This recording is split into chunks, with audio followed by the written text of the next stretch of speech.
Welcome to the Journey Home podcast, where we explore the remarkable paths of ordinary people who have triumphed through life's storms to find unwavering faith and a profound sense of meaning. Through intimate interviews, we dive deep, revealing the unfiltered truths of their journey. Together, we'll explore faith's transformative power, the resilience of the human spirit, and the unshakable truth that no matter how far we may stray, we are all on our journey home.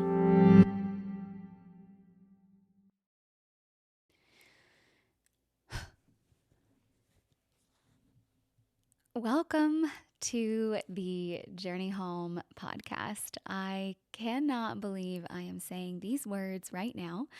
And of course, I already forgot to put my phone on Do Not Disturb.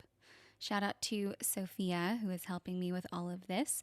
She could not be in the studio, or I should say in my home today, which is also the studio, to help me set it all up. But she did it virtually, and she was just now messaging me all of the editing software I'm going to be using for the Journey Home podcast. But guys, we're here.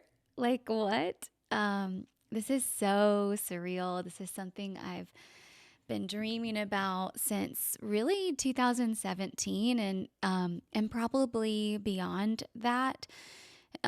This is not something that I actually thought would happen. I think it was more of one of those dreams that I really wanted to happen. And because I wanted it so bad, I thought maybe it never would. But here we are. And I couldn't be more excited to be here with all of you guys. And you know, it's so funny. I was supposed to record last week, and through a series of events that didn't work out. And so I waited, and today felt like the day, and it's so beautiful outside, and it's just perfect out. But of course, I noticed that my neighbors picked this day of all days to bring in like the most intense lawn care company I've ever seen. So if you hear lawnmowers or something like that in the background, it is just my neighbors getting their lawn very well manicured. And then to my left is Nadia. She is my fur baby, and she will be, let's see here,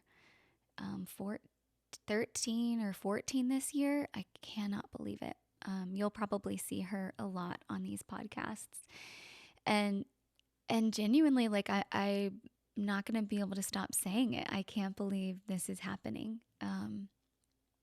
It feels just as surreal as the day that we opened the doors to what is Emotion Fitness and Studio. And it just feels like the next adventure. It feels like the next thing that we're embarking on. And it's an honor to think that some of you guys might be listening to this right now in your car or on a walk at Wrightsville Beach. Some of you might be watching it from your home. If you're watching this at all or listening to this at all, I just want to take a moment first and foremost to say thank you. And a lot of you guys who are in my life have known about this project, and really just like what a labor of love it's been to get to this point. And so here we are. The goal of this episode number 1, is to introduce myself first and foremost, and to kind of give you a backstory about how the origin of Journey Home was birthed. Why is it called Journey Home? What is the intention of this creation? And really what you can expect in the coming episodes if you tune in. So my name is Macy Cole, and my husband is Troy Cole. He is incredible, and because of how incredible he is, I also want to get him on screen and on the mic. So he is actually going to be my first guest, and he will be interviewed in episode 2. So you're going to get to know him really well. And together we have built kind of our dream situation through what we call Emotion. And so Emotion is a yoga, Pilates, and bar studio. It is also a fitness facility. It is also a smoothie bar, and really the the original conceptual idea of emotion was always a lifestyle brand. And this idea actually birthed before I even knew Troy, my brother, who some of you guys may know this story. At 17, graduated high school early, and we are born and raised in Boone, North Carolina. He graduated high school early. Shout out to Watauga High, if you know about Watauga, and came and lived with me here in Wilmington.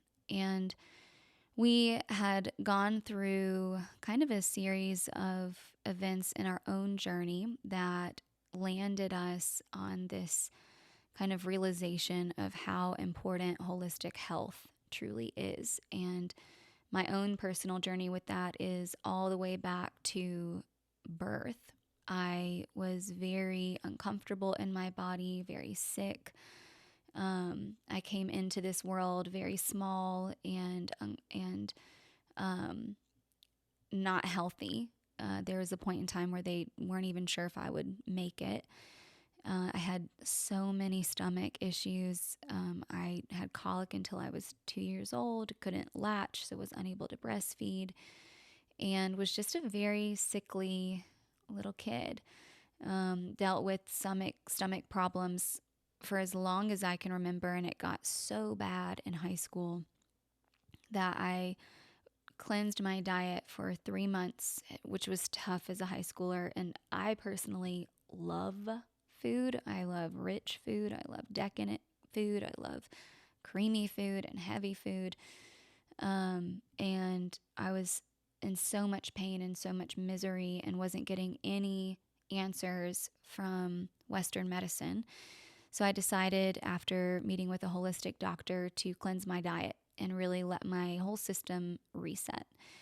And so at like 15 or 16, when all my friends were enjoying these amazing foods, I was eating gluten-free, dairy-free, meat-free. And this was before veganism, gluten-free, dairy-free was really a thing. And so, especially being, in the mountains at that time, it seemed silly, and a lot of people were like, "What are you doing?" And like, I don't know, but I just don't feel good, and so I'm willing to do anything at this point. And through the course of those 3 months, I started to gain my health back. And I was on like the diverticulitis, IBS, Crohn's route. They were kind of playing around with the idea of something in that realm. I was considered medically fragile, which meant that I could leave school and still be able to play in my soccer game later that night, or not be counted against me to graduate, because my health was just so up in the air and so all over the place that it was starting to intervene with my daily life. And it was embarrassing. Like, think about having symptoms of IBS in high school. You're like not going to the bathroom for 4 days, and then it hits and you're like, So anyways, I don't want to go too far into all of that detail, but you can pretty much understand what I'm saying there. But those 3 months taught me so much, and it made me realize how disconnected I had become from my body. And through that journey, I started to eat cleaner. I started to look into more alternative routes and approaches. And I ended up going to UTC, which is a school in Tennessee, UT Chattanooga. And I was playing D1 soccer there. And I had always had so many issues and so much pain in my legs. And it was misdiagnosed through really since middle school all the way through high school as shin splints. And it was really that mentality of like, toughen up and you'll be fine, suck it up, get over it. And that was the education that we had, is persevere, toughen through. But really what was happening is I had what's called compartment syndrome. Compartments in my legs were building too much pressure. And from my understanding, it was like my muscle development, or the overusage of mass that was required for me to have the energy output and the power output that I needed to be an explosive soccer player, was growing at a more rapid rate than my legs could support. And so there was a lot of pressure built up. And if it didn't get addressed, I could suffer from nerve damage. I was showing signs of foot drop, which was literally like I could hardly lift my foot on my own. And it got so bad that in our opening preseason game, I ended up having to go down and basically needed help getting off the field because my compartment syndrome had gotten so severe that I could hardly lift my feet. And so that week, they correctly diagnosed it and let me know that my options were surgery. And for whatever reason in that moment, it just didn't feel like the right thing to do. So I finished out my first semester of college at UTC and decided to move to the coast. And that is when my experience with Wilmington started to unfold. And it was here that I really took that next level with my health journey and everything that I learned. Sorry, guys, I'm just making sure that all the things are still recording. It was really in Wilmington that my health journey went to the next level. So I ended up getting surgery for compartment syndrome and didn't get all of my compartments relieved. And so was still showing some symptoms in my lower legs and was feeling so frustrated because at that time running was really the thing for me that I loved and connected to and felt really spiritual. Anytime I would run, that was when I could connect to my faith and my deeper essence.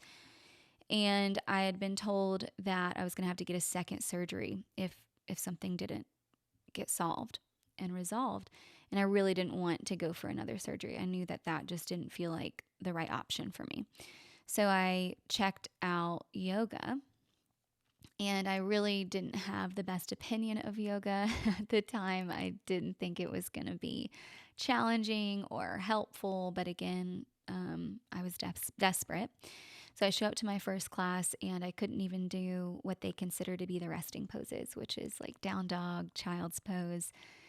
And it really humbled me and it made me very aware of how much tension I was carrying in my body. And as an athlete, it is very clear this is the standard, this is how to be excellent, and you must be willing to sacrifice at all cost to achieve that excellence.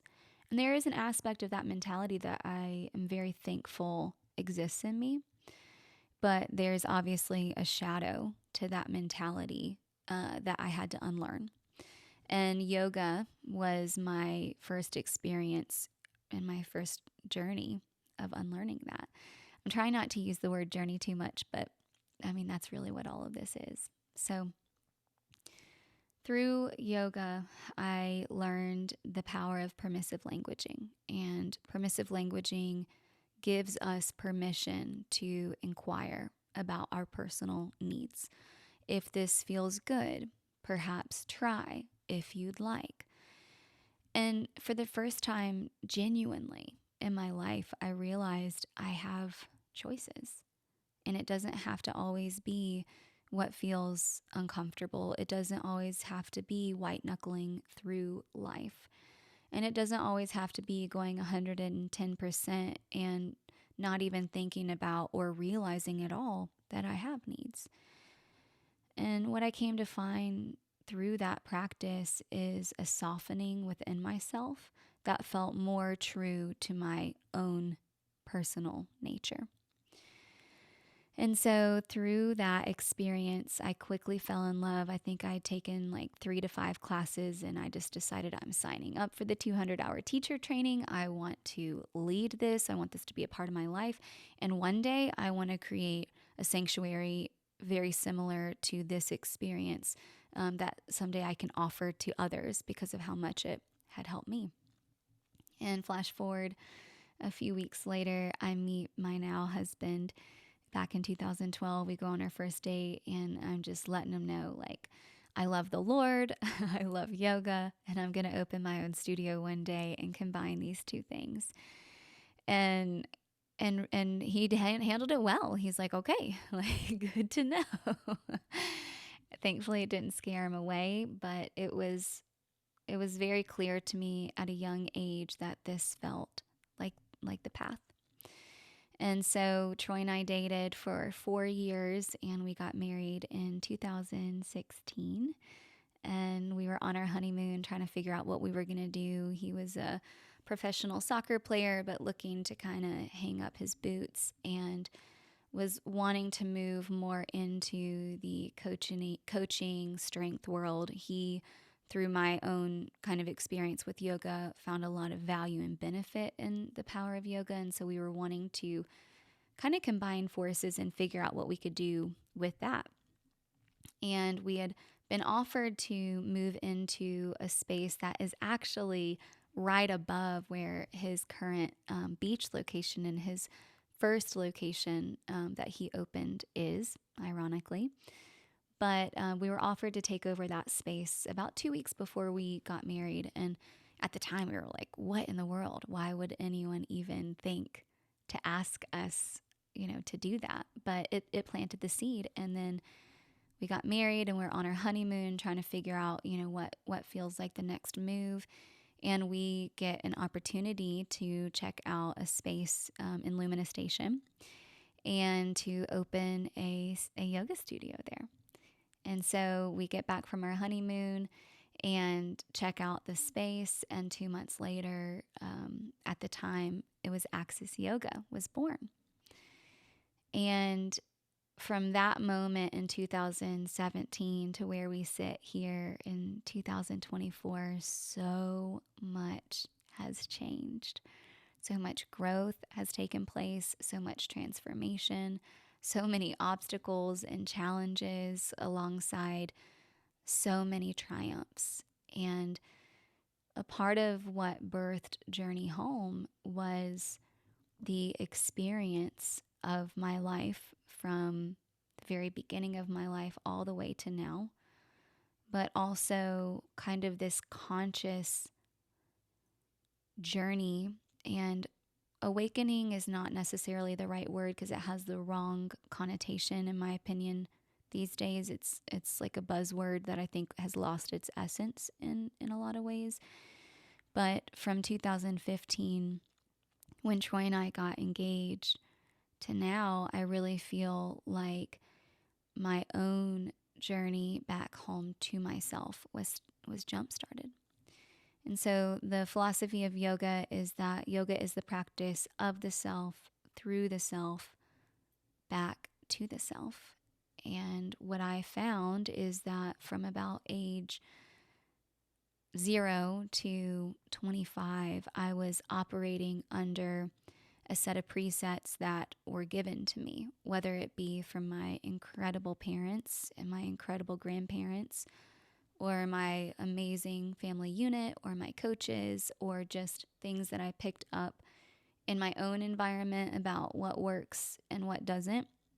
But I was not consciously existing. I was really more or less operating from the system of, okay, this works, this doesn't. Let me try that. Ooh, that didn't feel right. Or this is how this person acts and I really like them, so I'm going to emulate that. And then something shifted when Troy proposed to me in 2015. And it wasn't a shift that I meant to happen, and it wasn't even something I was conscious of. It was a spiritual shift that really made me realize this is my life. And I'd always dreamed of finding my soulmate. And I know growing up, my mom said that she always dreamed about getting married and having kids and visualizing what her kids looked like. And for me, it was always, finding my own version as a young girl of my own Prince Charming. I remember when I was really young, and I don't even think I've ever told this story out loud. So it's like, if you hear me taking deep breaths and stuff, I'm still getting comfortable with like speaking to a camera on a mic and just doing this whole thing. It's very different, but I think I like it.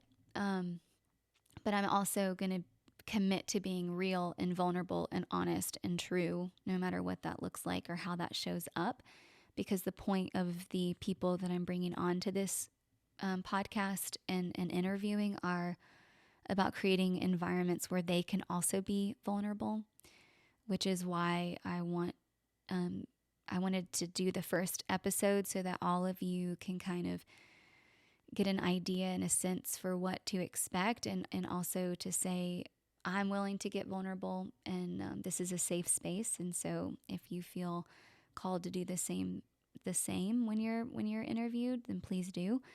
Or if you're just listening and have no intention of ever being on a podcast, but just kind of want that permission of what it looks like to get vulnerable, hopefully a part of Journey Home is at least having that self-inquiry to get vulnerable within and towards ourselves.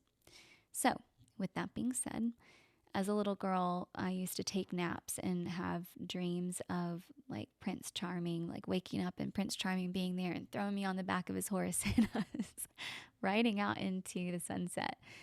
And I know that that ideology has gotten a lot of flack over the years as we've come to realize that life is messy and it's not about Prince Charming or being this whimsical princess necessarily. But for the language that I had as a little girl, that was the best depiction that I could come up with. And so as a young girl, I always dreamed about my future husband. And I remember like in middle school and high school, I would, pray for him and visualize him, and just always like wonder each person that I came in contact with, like, is that him? And it really did consume my mind, not from the standpoint of being boy crazy or that I wasn't enough without this other thing or that would complete my life, but from a very young age, it did feel like my life was meant to be shared.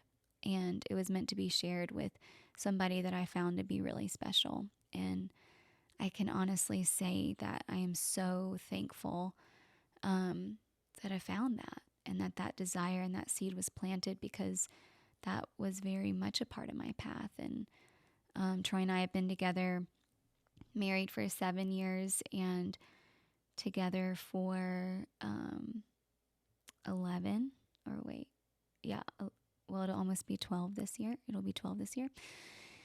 And he is that heart's desire. And that's not to say that everything is perfect all of the time. But the things that make it so special is that he is such an incredible person, and he inspires me, and this is not an exaggeration, he inspires me daily to show up, and he allows me to be authentically me, but he inspires me to want to grow. And when we first started dating, that was really scary and really confronting. And almost 12 years in, I couldn't imagine it any other way. And so as a young girl, I didn't necessarily dream about having a family, but I did dream about having my soulmate and sharing my life with that person. And I also dreamed about my career. And I always played teacher, and like when I had dolls, I would set them up as my students. And those were the games that I played. And I really take time to think back to my journey, and it's like all of those little pieces were there all along, whether it was being sickly as a child or injured as an athlete, or desiring to find the person I would share my life with, or getting excited about playing games that had to do with my career. I look at adult me, and there was glimpses of my true essence and my most authentic self literally every single step of the way.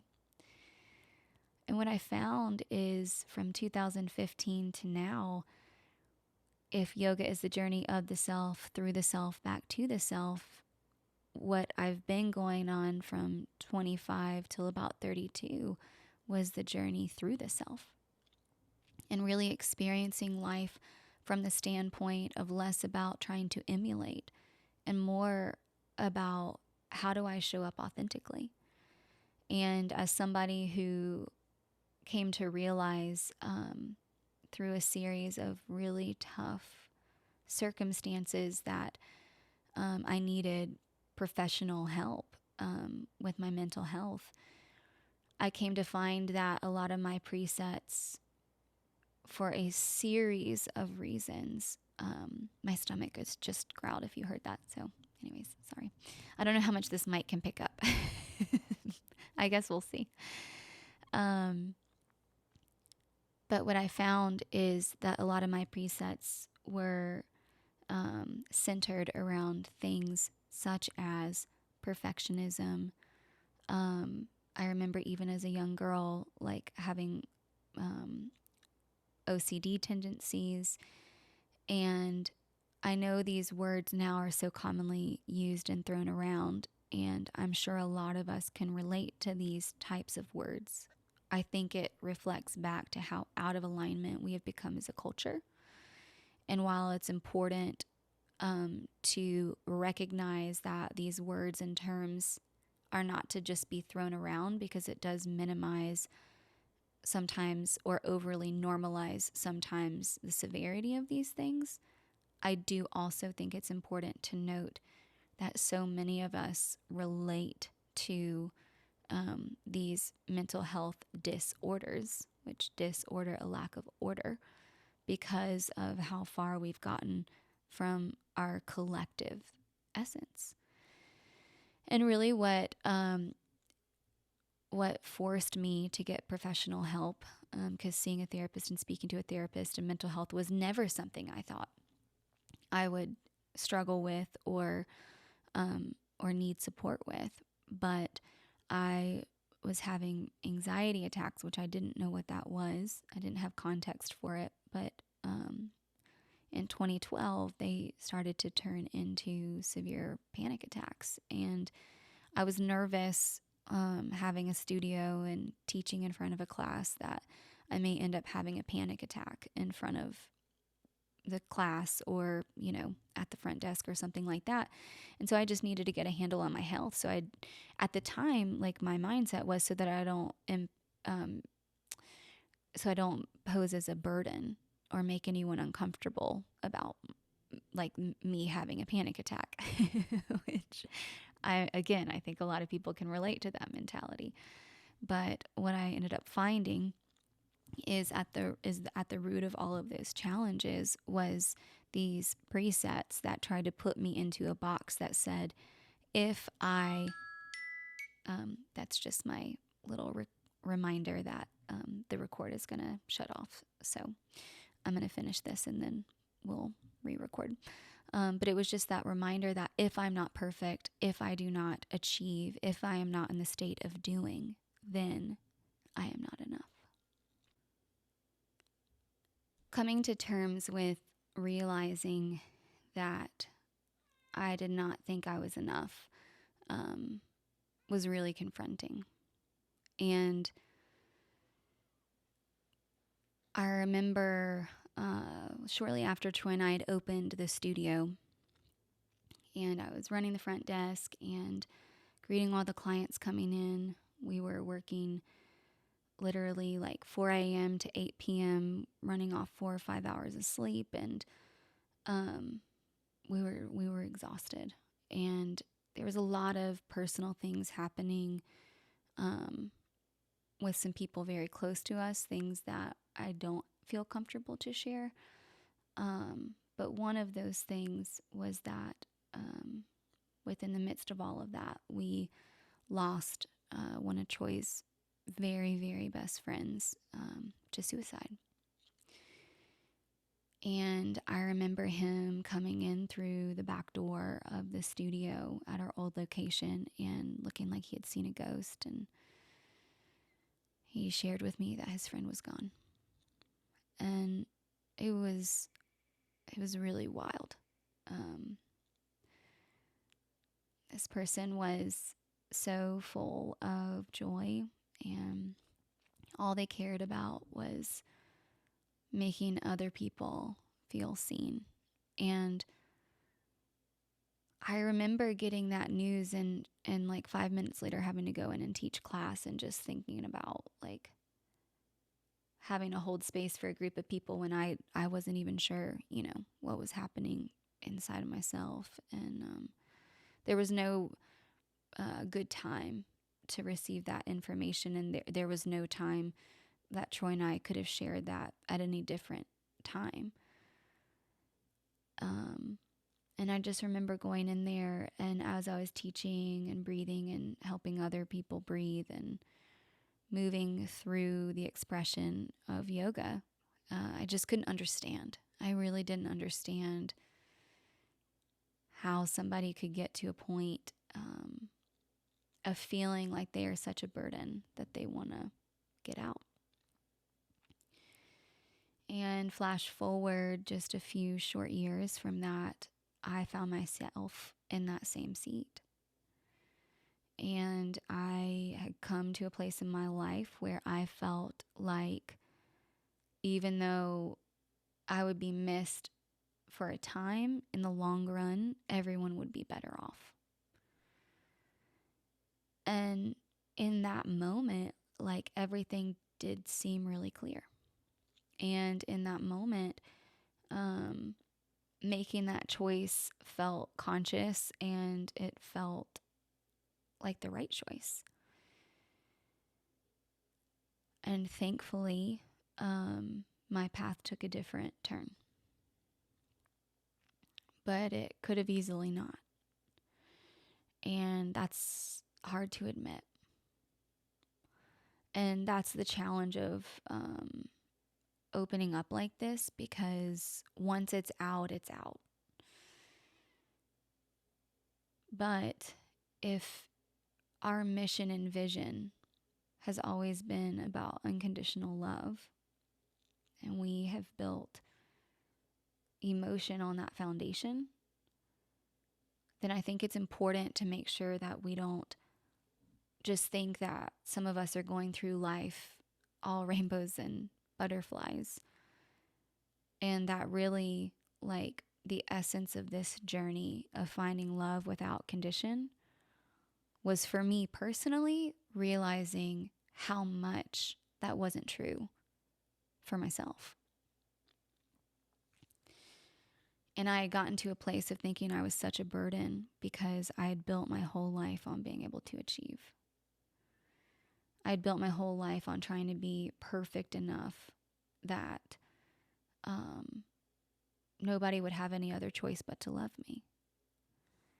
And that worked, I thought, for a long time.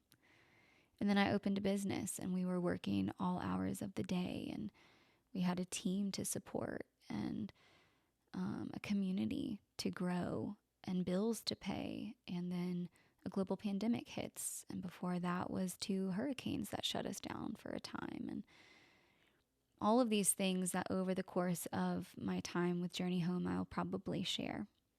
But really, to kind of summarize all of that, what I came to find is that my journey through the self was going through the parts of myself that I had patterned from a young age to try and handle the messiness of life, that as an adult were not going to allow me to move forward with. Meaning the same thing that got me from A to B was not going to get me from B to C. And I had an incredible childhood. I have 2 parents that love me. I'm very close with my brother. I have incredible grandparents, cousins, uncles. I had friends. We were raised in a really small, welcoming community.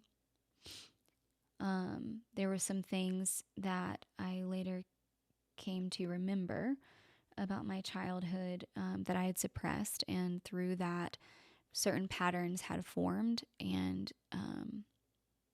that was its own journey, and that was really the root of the panic attacks, the perfectionism, and the feeling of not being enough. And thankfully for me, those instances weren't with my core family or the foundation of my home. And so I was able to retreat to a safe environment. But I had built these unconscious patterns because of some things that my conscious mind repressed. And when it came out, came with a bunch of hard things to look at and realize, and that was a tough journey. And I'm just scratching the surface because I'm still deciding, what feels right to share, and whatever else, as will the following guests. But I do want to be real, and I want to highlight the fact that is beautiful and incredible, and what a gift life is. It is messy, and that is just the truth. And the more we can understand that and walk hand in hand through that process, the more we can kind of start to understand that it isn't about the filter over the picture that makes it perfect. But instead, it's about removing these filters and being willing to see things for truly what they are, and then create strategies around how to take these imperfections that happen in our life, and in some ways, the best we can, make them beautiful. Or at the very least, try to find a way to turn them into a gift. And I know that there are some horrible things that happen, and I'm not trying to make a blanket statement for all of that. But what I am trying to say is that a part of being a human is experiencing challenges and is experiencing suffering. And when we go there, we also have the opportunity to build ourselves out of that space with new tools that we may not have ever had we not gone there, and present ourselves into a space of joy, which is independent of our circumstances. Whereas things like happiness are dependent a lot of times. And so a part of my journey was realizing that the pillars I had built emotion on were just as much there to help our community as they were there to kind of unveil parts of myself that still needed healing. And I remember, and I've said this probably on some other podcasts, but I remember after kind of seeking professional help and hitting my rock bottom and starting to build out from that place, that I was operating from a space of severe burnout. I was under the lens of perfectionism equals acceptance. Being high achieving is what makes me valuable and lovable. And I was starting to kind of pull away at those threads.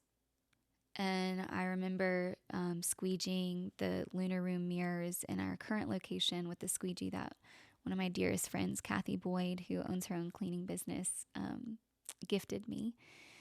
And catching my reflection in the mirror and just tearing up and feeling the voice of God and the warmth of God come over me and say, "You are enough just as you are."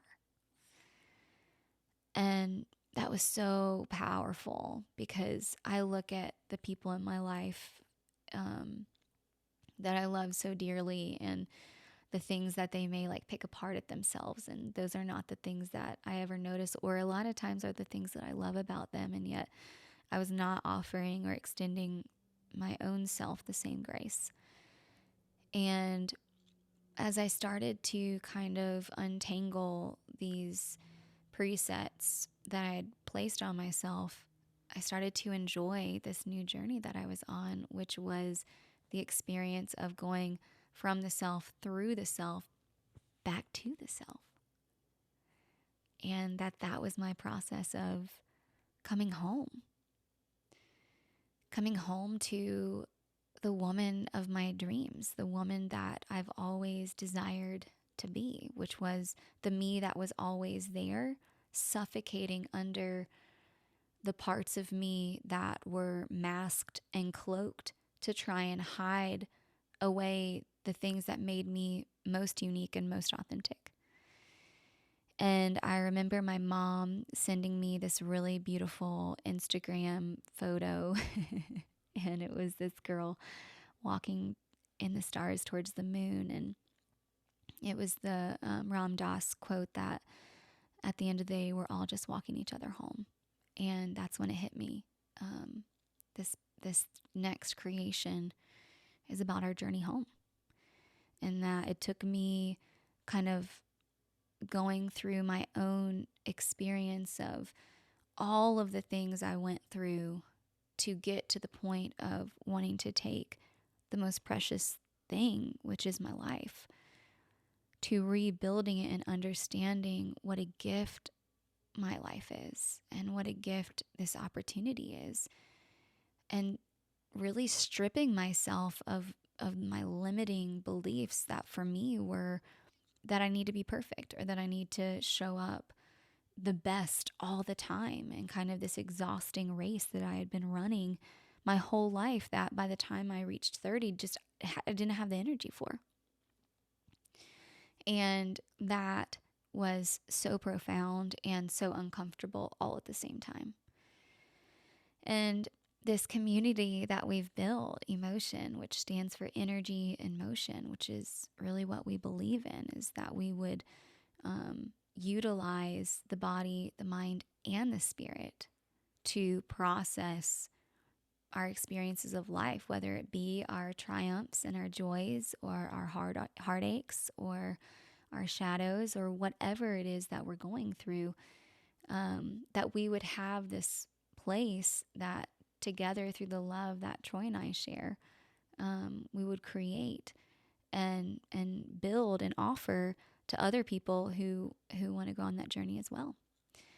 And even though the experience of building something like emotion has been challenging, it's also been the most rewarding. And it has taught me that it's okay to not have all the answers, and it's okay to transform and transition and pivot and grow, and that experience itself is kind of itchy at times, and that you can rely on people, and that you can depend on people, and that there are other people in this world that are also passionate about feeling well, moving well, living well, also healing themselves, connecting to themselves, and inspiring others to do the same.